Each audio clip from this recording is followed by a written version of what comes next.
porque es interesante también hacer una asociación cuando pasa el tiempo y uno mira para atrás a través del retrovisor, ¿verdad? Muchas cosas, mucha agua pasó debajo del puente. Se suele decir eso, ¿verdad, querido Martín Romano? ¿Cómo te va? ¿Qué tal, Martín Bruno? Romano. ¿Cómo estás? Martín Romano. Es así, ¿a vos te pasa eso a veces? Sí, que seguro. de repente recordás, mirá tal cosa, o escuchás un tema musical, o ves alguna película, o qué sé yo, No, ¿no? se O lees un libro. Se desencadena todo ¿verdad? todos los recuerdos, claro que sí. Todo lo que uno anduvo por la vida, digamos. Que ¿verdad? ya va a ser bastante. Y vos que tenés 32 años, ¿qué hiciste en 32 años? Y por lo visto los viví al doble. Bueno, Martín Romano García, paraguayo, pero él nació en el Uruguay y después vino acá hace 40 años y él se siente paraguayo. ¿Vos te sentís paraguayo? Totalmente. ¿En serio? El país que me dio, donde aporto, donde estoy bien es acá. Tenés hijos, obviamente. Tengo hijos paraguayos. ¿Y cuántos y qué edades? Tengo uno de 30 y otro de 9. 30 años Y ya. 9. Y 9. Uno 9. Una de 9 Una de y otro 9. una de 9 y otra. O sea que prácticamente, claro, vos tendrás 60 y un poquito más de años. Algo así. Prácticamente más de la mitad de todo este tiempo lo viviste acá, Totalmente. ¿verdad? ¿Y cómo está, según vos? Porque vos sos un hombre de negocios, él es el propietario de Big Manzana, para la gente de la informática, de la tecnología. Big Manzana es un gran referente para las famosas computadoras, Apple, etcétera, etcétera.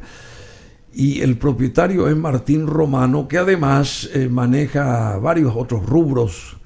Él le gusta mucho todo lo relacionado a la editorial de libros, ese tipo de cosas. Crear libros, volúmenes. Y también está en el rubro gastronómico. Además es historiador y genealogista. Le gusta mucho la historia de la familia o de las familias y sobre todo la historia de la inmigración, ese contacto con la gente, digamos, y al final de cuentas todos estamos relacionados acá en esta regionalmente, todos estamos relacionados, ¿o no es así? Hablar de genealogía del Río de la Plata y familias del Río de la Plata es todo absolutamente entrelazado, ¿verdad?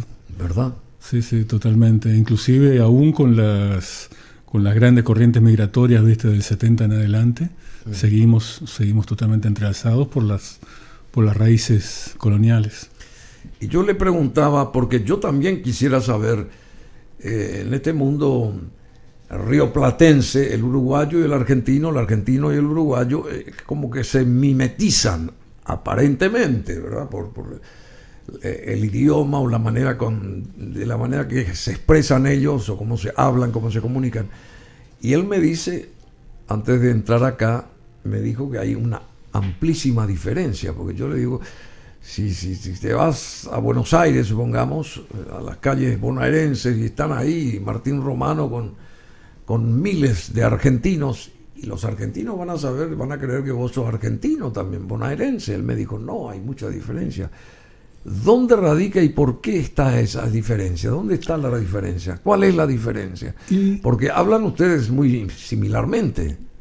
Visto muy de afuera, visto acá 1500 kilómetros al norte, puede parecer, pero para los que están ahí es una diferencia, así como entre provincias, ¿verdad? Porque tienen el mismo origen. Vos pensás que Uruguay es un país muy nuevo, ¿verdad? Se fundó Montevideo en 1726.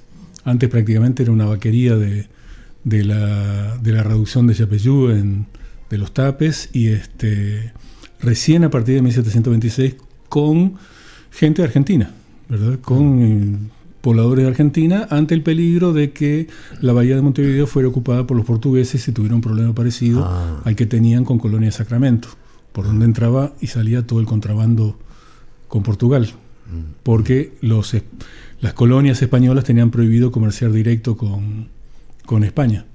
Y el nombre de Montevideo también tiene un origen lusitano, ¿no es así? Dicen que hay muchas, pero sí, Montevideo, o hay otros que dicen Monte Sexto, Monte 6 en números romanos, de este a oeste, ¿verdad? Como contando los porque Monte Veo, ¿cómo es? Montevideo. Vi un cerro. Claro, vi un cerro. Montevideo. Claro, de ahí viene Montevideo. Esa es una, después otra es que iban marcando en el mapa, ¿verdad? Y le pusieron al de Montevideo, le pusieron Monte 6, VI, de este a oeste. Así, Montevideo. la cantidad de cerro que Entonces, veían. claro, iban marcando, ¿verdad? Y Viniendo de Europa, digamos. viniendo de Brasil. De Brasil. Así es. Y entrando así al Río de la Plata, más o menos. Exactamente, sí. Bueno, y también hablando de Montevideo, así aleatoriamente, estoy saltando de rama en rama, discúlpame, pero todavía no entramos al tema nuestro, el de los libros que él domina. Hay una feria grande que se va a hacer ahora acá, y para eso vino también, entre otras cosas, Martín Romano. Hay muchas calles en Montevideo que tienen nombres en guaraní. ¿Es así? No solo Montevideo, todo Uruguay son, la orografía uruguaya son nombres guaraníes, ¿verdad? Desde el arroyo Curupí hasta cada que paso me río, ¿verdad? Cada vez que voy a Montevideo, Uruguay en coche, viste, vamos pasando, algunos más deformados, otros menos, etcétera, ¿verdad? El uruguayo no es muy consciente. En Uruguay hubo una tradición muy grande de considerarse herederos de los charrúas, cuando en realidad los estudios actuales de varios investigadores como Risotto han probado que no es así. En realidad la influencia más grande es la guaraní, ¿verdad? Sí, claro. Es la guaraní, porque como decía un historiador, el que le pone nombres a las cosas es el verdadero dueño. Claro. ¿Verdad? Entonces, los nombres de todos los accidentes naturales, el arroyo, el cerro Batoví, el cerro Tupambaé, ¿verdad? Tupambaé. Hay una calle no sé qué cosa también. Sí. Y no sé qué cosa. Y y latina es el nombre de un río y de una calle, y significa el arroyo más pequeño, porque es un arroyo es un río pequeño que va paralelo al río Negro. Entonces es el arroyo que va la agüita que corre a unos kilómetros, pero más chico. Exactamente. Bueno, eso es en Montevideo, ¿verdad? Eso es justo, desemboca justo en el... No, pero el nombre de la calle. La calle, sí. Porque vos sabés que también inclusive los cariocas decimos, cariocas. Estoy hablando de Río de Janeiro. Y proviene eso de un nombre tupí guaraní. Caraú,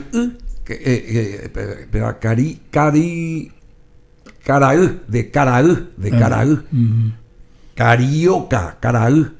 Y Caribe, Caraíbe, allá del norte, digamos, de Caribe, allá en las Antillas.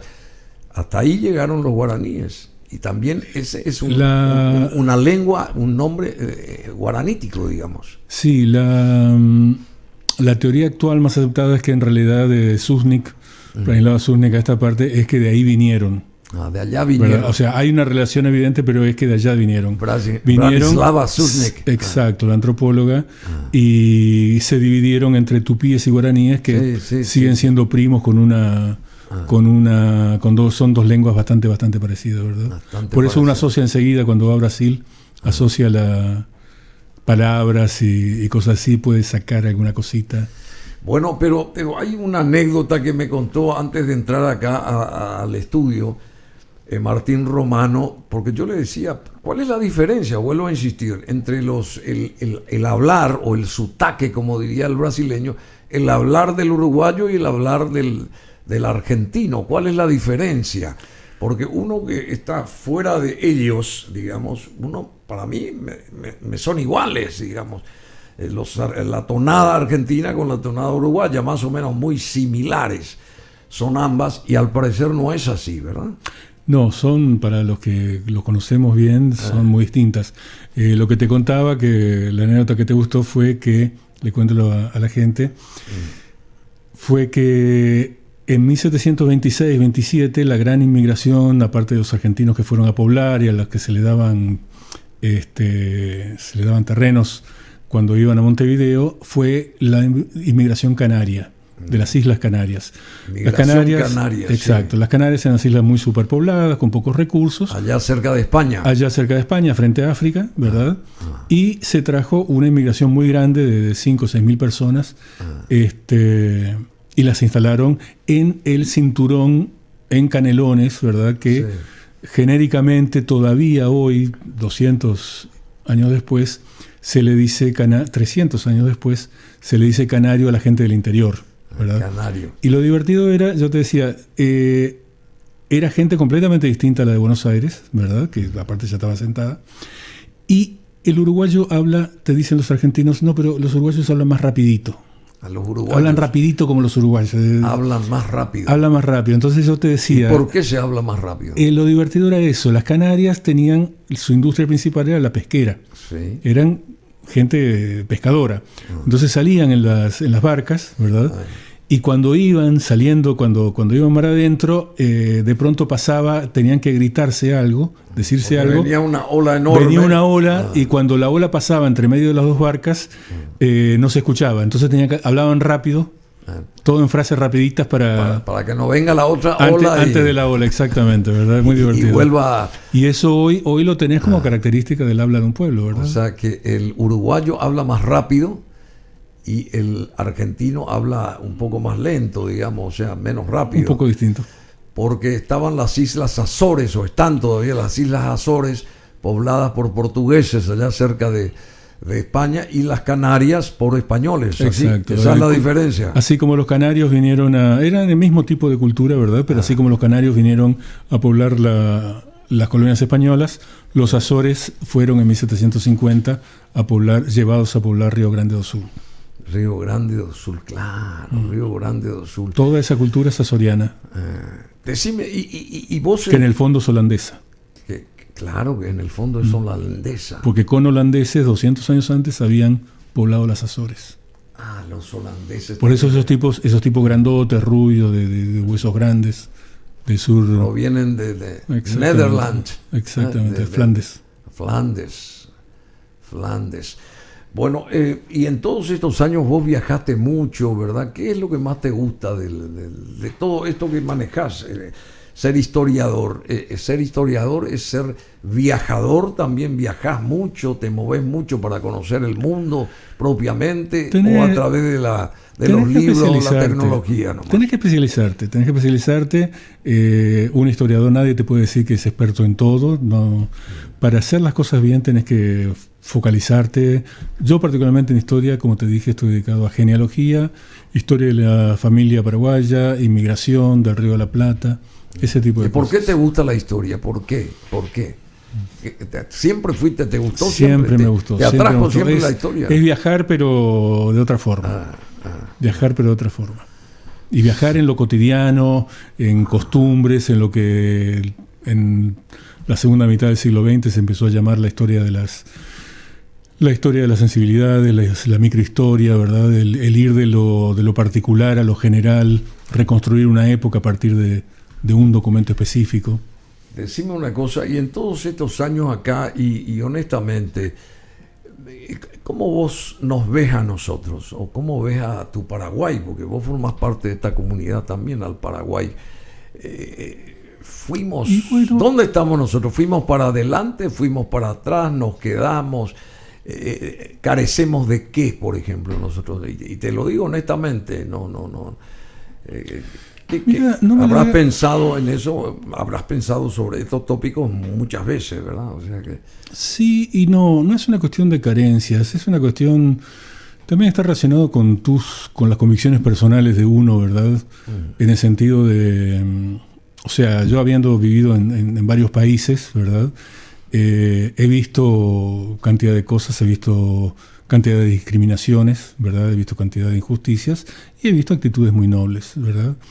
Lo que me gusta del Paraguay es esa herencia en realidad que uno rastrea hasta el guaraní, ¿verdad? De solidaridad, de lo que Bartomeu Melián llamaba la cultura de la reciprocidad, ¿entendés? ese origen que decía de que la palabra pago o precio está relacionada etimológicamente con venganza, ¿entendés? O sea, si alguien le paga algo a alguien, está como diciéndole, no te quiero deber un favor, ¿entendés? Si alguien le pide algo a alguien, sabe que está obligado con él. Ese tipo de cosas forman una sociedad con una solidaridad muy especial. Pero ¿verdad? eso no hay en otra parte también. No tanto. ¿Ah, sí? No tanto. La cultura de reciprocidad no es que sea dominante para nada en cantidad de lados. Al contrario, te podría decir, por ejemplo, he hablado mucho con amigos norteamericanos o gente que vive en Estados Unidos y que te dicen, no, acá lo que hace funcionar la economía. Alguien me decía alguna vez, sí, me mudé y le pedí a mi cuñado que me ayudara, que yo, bla, bla, con su camioneta, le di $200. Pero, fulano, le pagaste a tu cuñado, dejate de jorobar, te cobró por ayudarte en la mudanza el fin de semana. Y sí, me dice, es que acá funciona todo así. O sea, eso es lo que mueve la economía en Estados Unidos, que todo el mundo esté haciendo circular el dinero, ¿viste? Cobrando cada cosa, etcétera. Y es completamente así. Y es completamente distinto. Es completamente distinto. Y eso te puedes imaginar que psicológicamente crea unas diferencias muy grandes también. Entonces, como estabas hablando recién con Mario sobre Ucrania y las sanciones, ¿cómo sanciona Estados Unidos a otro país? O sea, cortándole las cuentas, expropiándole, ¿entendés? A los millonarios rusos. Después, es su forma, es lo que ellos valoran, es su forma de castigar, es esa. O sea, por el lado del dinero, ¿verdad? Aquí es otro tipo de... Cuando hay... Ellos castigan. ¿Y quiénes a ellos? Hablo de Estados Unidos, en general, en línea genérica, porque ellos se apropiaron hasta del nombre América también. Sí, lo viste. Yo siempre al sostengo, con el nuevo. No, yo siempre sostengo eso, de que todos nosotros somos americanos. Vos sos americano, yo soy americano. Sí, cuando un norteamericano me dice sí, porque nosotros en América, disculpa. Claro. ¿Cómo es eso? Nosotros somos América. Desde Alaska, Tierra del Fuego, es un continente llamado América, ¿verdad? Pero después de la segunda, sobre todo la Segunda Guerra, todos los de Europa, vamos a América, y se quedó así, y los otros adoptaron ese nombre. Tal cual. Y nosotros que estamos acá abajo, no hicimos nada por refutar eso, qué sé yo, de alguna manera, ¿verdad? Sí, lo que pasa es que salir a refutar y salir a discutir no es noble, Bruno. Lo que tenés que hacer es descollar vos. Claro, lo que tenés que hacer es destacarte vos. Claro. ¿Entendés? O sea, a eso voy. Salir a discutir desde el llano de... No. Es de perdedores, es como la onda victimista en relación a la Triple Alianza. Sí, porque nosotros, pobrecitos, que nunca pudimos remontar eso. No, nada, ya pasó. O sea, movete y haz algo interesante. Aparte que uno no jamás va a poder ganar esa manera en que ellos impregnaron su idiosincrasia, porque vos tenés en cada película ahí aparecen 10 banderas de Estados Unidos en cualquier parte, en la mesa, en la pared, en cualquier película, por ejemplo. No sé si te fijaste en ese detalle. Vos sabés del tema. Bueno, entonces eso está... Pero yo no vengo acá a querer discutir ni ese tipo de cosas, sino te quiero decir que nosotros somos muy acomodados o adormilados quizás también, ¿verdad? Y no peleamos por lo que nos pertenece también, además, ¿verdad? Porque así como Europa tiene una bandera o tiene una moneda, América tendría que tener ya su propia bandera, América toda continental, te hablo, y una unidad monetaria además también, y muchas otras cosas. No estar con el chiquitaje, sino tener fronteras abiertas, ¿verdad? El caso del Mercosur también. El Mercosur es un ejemplo. Ahora vino la pandemia y debimos de actuar, desde mi punto de vista, en comunidad, ¿verdad? Como Mercosur, no como Paraguay, Uruguay, Argentina y Brasil, cada uno por su lado, de acuerdo a la población, sino si lo hacíamos en conjunto íbamos a tener una respuesta mucho más certera, positiva y hasta estimulante. No sé si me estoy explicando. Tal cual. Bueno, eso nomás voy, pero vamos a entrar en este terreno de los libros, porque Martín Romano es presidente de la Cámara Paraguaya del Libro. Cámara del Libro, Asunción Paraguay. Así se llama. Cámara del Libro. Cámara del Libro. Cámara del Libro. Y por otro lado, con Martín Romano, nosotros acá, historiador, genealogista, le gusta mucho esta historia de las familias, de las historias de las familias, de la inmigración. Y yo le hacía la siguiente pregunta. El Uruguay con Brasil, la división es tierra, ¿cómo que se dice eso? Frontera seca. Frontera seca, ¿verdad? No hay ningún río entre Brasil y el Uruguay, digamos, ¿verdad? Y la pregunta que se la hice antes mientras estaba Cher ahí con su música, si hay tantos brasileños en territorio uruguayo como brasileños acá en territorio paraguayo, ¿verdad? Y él me dijo que no, que allá cuidan más la propiedad de su tierra, y acá nosotros fuimos mucho más, digamos, negligentes en ese aspecto. No utilizó esa palabra, yo estoy utilizándola, porque eso se debió a la cuestión de que subió el costo de la tierra en Brasil, ¿verdad? Claro, la tierra, cuando empezó a producir las ganancias impresionantes que empezó a dar la soja, ¿verdad? De $200 por hectárea, los sojeros brasileros de la zona sojera empezaron a querer comprar más tierras. Eso fue en los 60 por ahí. Eso puede ser por los 60. Sí. En Uruguay la tierra, que no es abundante, ya era un bien caro, ¿verdad? Tampoco es que sea la zona fronteriza con Brasil, es parte del macizo basáltico brasileño, no es que sean tierras tan fértiles para la agricultura. Y acá son mucho más fértiles. Acá en ese sentido son mucho más fértiles. Entonces empezaron a comprar tierras en Paraguay que eran mucho más baratas. O sea, hay una cosa. Entonces nuestra frontera fue corriendo. La frontera agrícola se expandió genéticamente porque había cada pequeña diferencia de tierra o de temperatura te requiere una adaptación de la semilla que tarda años en producirse. Pero hay que reconocer una cosa, o sea, por más que no nos guste o que no le guste a algunos, por cada brasilero que compró una hectárea, hubo un paraguayo que le vendió una hectárea. Claro, por supuesto. Entonces no es una cuestión de que, qué malos nos invadieron, qué sé yo, o que no cuidamos. Hay que estar ahí con el fulano. Yo estuve una vez con la gente de la... Muy cierto lo que decís. Claro, con los rangers de los guardabosques del Baracayú. Y de la reserva, y me decía, vienen todo el tiempo con las camionetas que yo a ponerle la plata arriba, y nosotros tratamos de decirle a la gente que no venda, pero ¿qué vas a hacer? O sea, el tipo precisa la plata, le vende y se va a otro lado, ¿verdad? Y así van ganando terreno los brasileños en nuestra supuesta geografía, porque ya es parte de Brasil eso. En el mapa es Paraguay, pero en la realidad ya es Brasil. ¿Es así o no? Tiene partes duras cuando de pronto un ministro brasilero te dice, como salió una vez y me extrañó que no se respondiera, hace un año o dos, pero dijo algo muy duro, dijo, no, la frontera de Brasil está donde haya un brasilero. Eso quiere decir, tenemos un problema con brasilero en Coronel Oviedo, esa es la frontera con Brasil. ¿Verdad?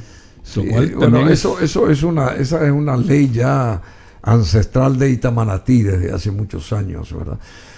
Porque nadie no respetó nadie la cuestión de Tordesillas tampoco, ¿verdad? Eso es mucho más antiguo, pero claro, esa era la división entre lusitanos y españoles. El gran avance se dio cuando las coronas estuvieron en el siglo XVII unificadas.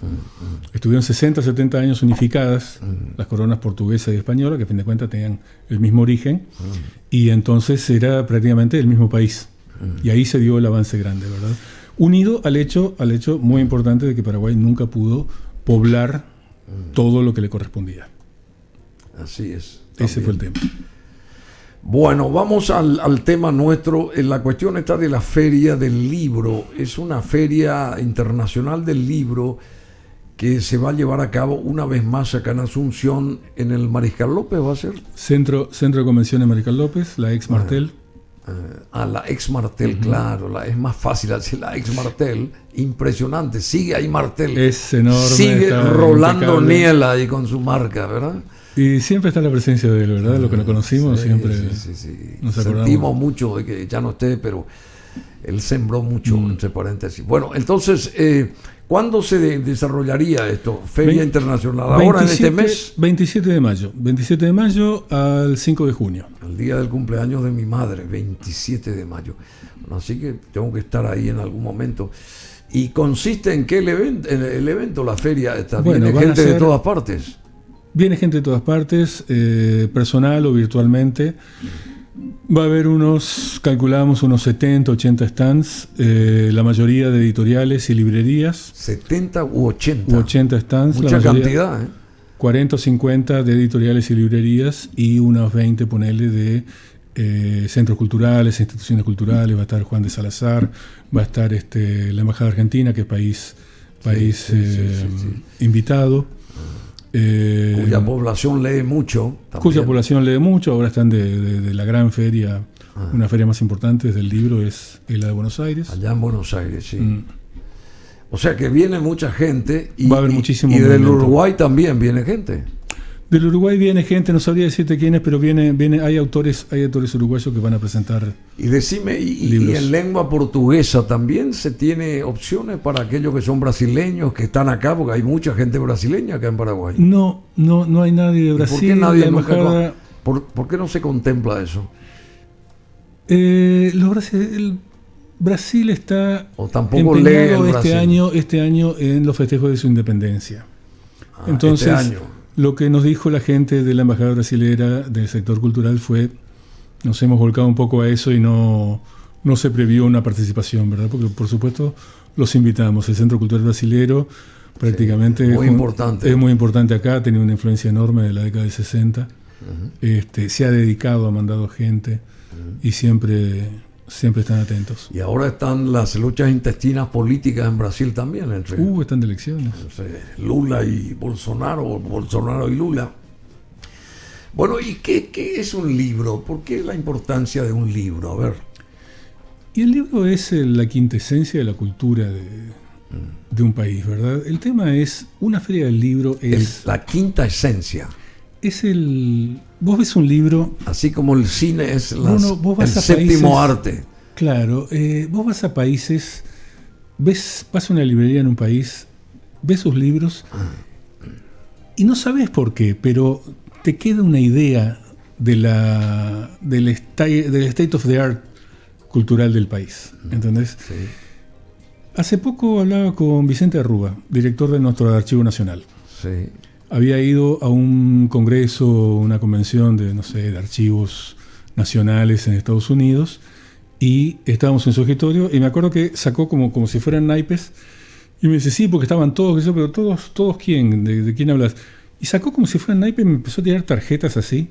Me dice, mira, Y para el que estaba en el tema editorial te ponía la piel pirí, era se había conocido, Vicente, a todos. El más granado. Todos los directores de las editoriales universitarias, de las mejores universidades de Estados Unidos. Todo el tipo lo había conocido, le había dado su tarjeta, etcétera. Y me dice, vos no sabés, me dice, que son gente que compra para sus bibliotecas, compra libros de todos lados, ¿verdad? Y me dice, vos no sabés, los tipos estaban empapados de la editorial, del negocio editorial, las publicaciones paraguayas, como si vivieran acá.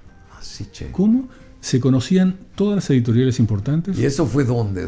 ¿Qué? No recuerdo. En Estados Unidos una convención importante, sí. ¿Verdad? Y sabían todo. Sabían de todo. Sabían todo. ¿Qué se publicaba? ¿Quién lo publicaba? ¿Qué editoriales tenían que comprar? ¿De cuáles no? Tal cual. Bueno, hay un nuevo libro que va a salir ahora de Carlos Mateo Valmelli, no sé si estás al tanto. No sabía. Que se llama, a ver, aquí está. Se llama El andar del lobo. A la pucha. El andar del lobo. Y el andar, como ya dije en un par de ocasiones, ¿qué es el andar del lobo? Si traducía el andar del lobo, quiere decir Wolfgang Mozart, Wolfgang Amadeus Mozart o Wolfgang von Goethe, por ejemplo. Wolfgang, el nombre Wolfgang. Viene de ahí. Y Wolf es lobo y Gang es andar, el andar del lobo. Y esto va a sacar ahora Carlos Mateo Valmelli seguramente va a ser uno de los que va a concurrir ahí va a presentar seguros a la Feria Internacional. No sé si lo editó acá. Sí, cómo no. No, creo que en la Argentina se editó sí, eso. Creo que se editó en la Argentina, me parece. En Argentina. Sí. Con Penguin, ya, una super editorial. Super editorial. Penguin Random House. Sí, es la más, creo que la más grande, una de las más grandes del mundo. Del mundo. Y bueno, él siempre apunta a lo más grande. Y Francisco Pérez de Antón le escribió un prólogo acá, muy interesante también. Bueno, es lo último que va a estar la siguiente semana con nosotros, Carlos Mateo Valmelli, y asociativo, nos vamos al mundo que maneja acá, el presidente de la Cámara del Libro Paraguaya. ¿Cómo es? Cámara del Libro Asunción Paraguay. Cámara del Libro. Ha habido varias cámaras que se han... Algunas se han mantenido, aunque no se tengan llama mucho Cámara peso. del Libro Asunción Paraguay. Exactamente. Bueno, mucho más fácil. Y decime, y un libro, este tipo de libro, el libro normal y silvestre que conocemos todos, porque está el famoso libro, este mismo libro que puede estar en esta máquina, o en Apple, o en lo que vos representás, ¿verdad? La parte digital. ¿Es la misma historia? ¿Uno se nutre más? ¿Uno se nutre de igual forma o uno tiene que atajar el libro y hojearlo y es más rico, entre comillas, el libro así? Digerirlo así. ¿Cómo es? ¿Cómo lees vos? Y así. ¿Te gusta el libro papel? A mí me gusta. A todos. ¿Y por qué dicen que esto va a desaparecer? Porque no va a desaparecer nunca. No va a desaparecer siempre dijeron nunca. Te aseguro que no. ¿Eh? Hay ventajas y desventajas. A mí, por ejemplo, como historiador, yo compro un libro, le corto el lomo, lo escaneo, le paso reconocedor de texto y lo tengo para consulta. Busco una palabra, me aparece, busco un apellido, un nombre, me aparece en el acto. Ah, sí. 15, 20.000 libros en mi biblioteca, en la máquina, consultable en el acto.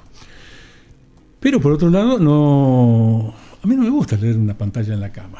¿Entendés? O irme por ahí, sentarme que yo con el mate y leer en una... ¿Y tu biblioteca personal es amplia, grande? Mi biblioteca personal es enorme, pero... ¿Qué cantidad de libros tenés? ¿Cuánta cantidad de libros tenés? No tengo idea. Pero hay cosas que te digo, yo compro, corto, escaneo... ¿Y qué te gusta leer o qué te gusta comprar o qué te gusta tener, coleccionar, de los libros o lo que sea? ¿Sabes qué pasa, Bruno? Uno cuando quiere producir, a esta altura de la vida... Lo que quiere es producir, investigar, ese es su placer, ¿verdad? Eso es lo que lo ocupa. Entonces, tenés poco tiempo para eso. Te dedicas a leer de lo que te interesa. ¿Entendés? Y después, aparte, puedo leer alguna novela, me gusta Safo, me gusta Pérez Reverte, leo novelas, ¿verdad? Pero sabés que son novelas históricas, por ejemplo, de Pérez Reverte. Te dedicas a lo que te gusta y bueno, el resto hay cosas que tenés que dejar pasar en la vida porque no tenés tiempo para ellas. Y uno sabe que ya no tiene tiempo. Uno sabe, sí, pero es una cuestión de preferencia. O sea, ¿querés hacer esto o querés hacer lo otro? Porque las dos cosas no vas a poder hacer. ¿Y qué nos falta a nosotros para ser más apegados a los libros? ¿Nos falta cultura? ¿Nos falta educación? En general te hablo. Qué pregunta interesante. Mirá. A los habitantes de este país, porque yo sé que ustedes tienen una mejor... Uruguay tiene una mejor formación en todos los aspectos. Los argentinos también, conste que ahora yo me lanzo más a favor del uruguayo que del argentino en ese aspecto. Y nosotros estamos muy lejos todavía. Y así como los brasileños tienen muchísima población, es un país muy grande, muy rico, pero tampoco gran sector se apega a los libros. Hay ciertos sectores que sí.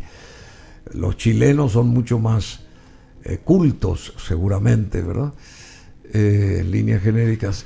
¿Y qué nos faltaría a nosotros para llenar esa feria que va a llegar, para estar, qué sé yo, oteando sobre los libros y ver qué adquirirlos, qué que sí? Yo pienso que promoción, pero la promoción que empieza por la casa. O sea, un chico que no ve a los padres leer nunca, no va a leer. ¿Entendés?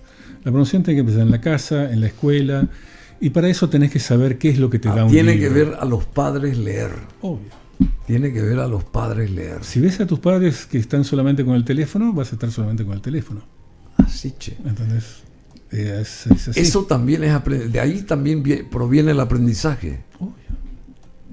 O sea, un niño es una plantita, una esponjita que crece lentamente y absorbe lo que tiene alrededor. Claro. ¿Verdad?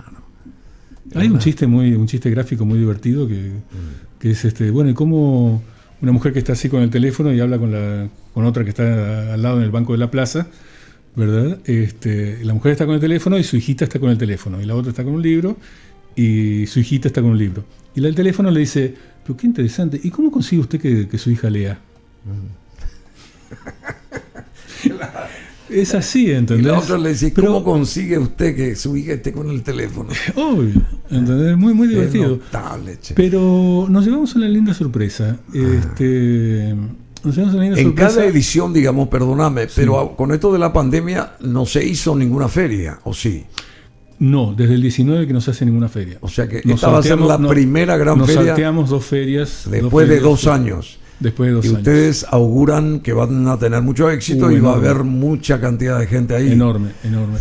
Y si se comparase, mejor dicho, el resultado final de la asistencia del público en este 2022 respecto a la feria del 2019, ¿vos crees que en este año vamos a lograr mayor cantidad de asistencia? Yo creo que sí. Sí, porque también tenés la cuestión social. En nuestro país, vos sabés que es algo muy, muy delicado. Pero en nuestro país, en épocas de dictadura, sí, vos sabés que vos sabés que se estaba muy... Sí, bueno, la dictadura... Muy reprimida la cuestión concentraciones de gente, reuniones, etcétera. Entonces, una de las formas, es interesante como cuestión sociológica, una de los escapes que tenía el paraguayo para verse con los amigos, ¿entendés? Para hacer reuniones sin que la policía del barrio lo mirara así, ¿verdad? Eran los eventos culturales. Sí. Y eso se ha mantenido. El evento cultural en Paraguay es siempre un motivo especial de reunión, de festejo, etcétera, ¿verdad? Y la Feria del Libro es para ir. Porque siempre hubo Feria del Libro, a mayor o menor escala. Sí, hace 20 años. Yo me remonto a la época del gobierno de Stroessner. Siempre también hubo Feria del Libro aquí, allá. Y no había un control sobre eso. No había muy poco, que pedir algún permiso especial o etcétera, ¿verdad? Sí, yo recuerdo que eso era como una motivación, si se quiere. También. Y también tenés una cuestión internacional, ¿verdad?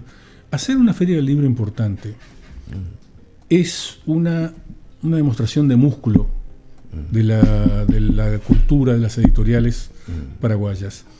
Cuando vos eso lo ves en la calidad de los libros, ¿entendés? Vos lo ves en la calidad de los libros, ves la calidad de sus diseñadores, en la calidad de las tapas, ves la calidad de sus imprentas, de sus editores, se avanzó mucho, de sus correctores. Se avanzó muchísimo porque hay una exigencia, ¿entendés?, de gente que quiere algo bueno. Bueno, Martín, muchísimas gracias. No sé si tenés algo que agregar. Acá tenés una cámara. Hay muchas editoriales nacionales, por supuesto, que están funcionando y incentivan la lectura a ciertos jóvenes. En fin, yo creo que hay que potenciar mucho más todo lo de los libros, ¿verdad? Quiero mencionar algo. Sí. Al micrófono. Quiero mencionar una linda anécdota. Sí. Algo que conocimos ahora, que nos impresionó, que nos llamó la atención, es la cantidad de clubes de lectura y de bookfluencers. Bookstagrammers, la influencia de los libros. Sí. Las influencers que hablan de libros. Sí, las influencers. Y una de ellas es Valentina. Una de ellas es Valentina. Pero que tiene un seudónimo. Hola, Vale. Y ella fue la que propició, la que insistió para que Martín Romano estuviera con nosotros. Ella se llama... ¿Cómo que se llamaba? Benicia Noiva o no... Algo así. Benicia Noia. Benicia tiene un club de lectores. Sí. En total hay como 20 o 30, generalmente chicas, ¿verdad? Que tienen influencers de lectura, de los libros. leen, hacen comentarios de libros. Hay gente que tiene 15, interesante 1.000, 2.000, 15.000. He visto chicas con 15.000 seguidores, ¿verdad? Y bueno, te da una linda imagen, te da la pauta de que está creciendo el interés. Está creciendo el interés, por que se está leyendo libros, más por la lectura entre la gente joven. Es muy lindo. Bueno, muchas gracias, Martín Romano. Gracias, entonces, el 27 arranca esta feria internacional ahí en la fábrica Ex Martel, más fácil, acá en Villamorra. ¿Cómo que se llama oficialmente ese lugar? Centro de Convenciones Mariscal. Bueno, Centro de Convenciones Mariscal, Ex Martel. La edición, no sé, de este año 22, no sé qué número de edición será, pero en fin, de este año 2022, Feria Internacional del Libro, y el presidente de la Cámara del Libro, Asunción Paraguay, es este señor, a quien agradecemos mucho, Martín Romano, su presencia. Muchas gracias, Bruno. Seguí con todo lo tuyo, que lo dominás y lo haces apasionadamente y de corazón lo haces, porque tenés mucha sensibilidad también, Martín. A veces mirándote así pareces un señor medio rudo, si se quiere, pero sos tan noble y con enorme corazón. Gracias, viejito. Y es la verdad, es la milanesa. Muchas gracias. Te conozco hace muchos años. No es que trabamos mucha amistad de por medio. Hay amistad, por supuesto, pero no es que estuvimos siempre muy juntos. Pero uno conoce y sabe sabe de la calidad de las personas, y vos sos una de ellas. Tenés mucha calidad. Lo mismo puedo decir por ti, felizmente. Y tenés que seguir en lo tuyo, porque sos un gran referente y hay que seguir a izar la bandera de los libros, de la lectura, de la educación, de la formación. Y esta feria va también a darnos esa gran posibilidad. Muchas gracias. Arranca el 27.